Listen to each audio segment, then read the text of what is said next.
Welcome back to Chapter 3, Structure and Bonding, Section 3.2, Atoms and Ions. By the end of this tutorial, you will be able to explain how atoms can form either positive or negative ions. First of all, we will be examining losing electrons to form positive ions. We already know that in ionic bonding, the atoms involved, they either lose or gain electrons to form charged particles, and these charged particles are called ions.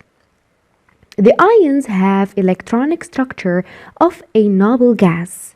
So, for example, if sodium, which is from group 1 in the periodic table, which has 2 electrons in its first shell and 8 electrons in the second shell and 1 electron in the outermost shell, it is left with the stable electronic structure of neon, where sodium loses 1 electron, which is the one on the outermost shell.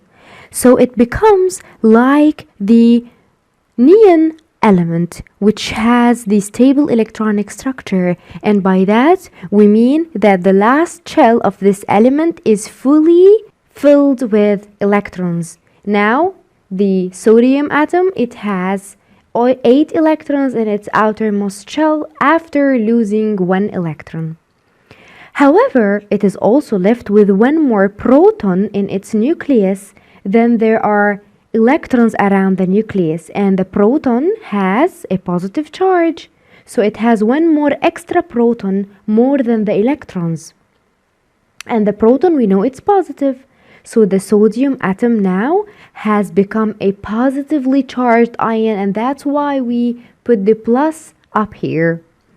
The sodium ion has a single positive charge. The formula of a sodium ion is written as Na+, as you can observe here, and the electronic structure of the Na+ ion is 2, 8, where it has 2 electrons in its first shell and 8 electrons in its outermost shell, which is the second one here.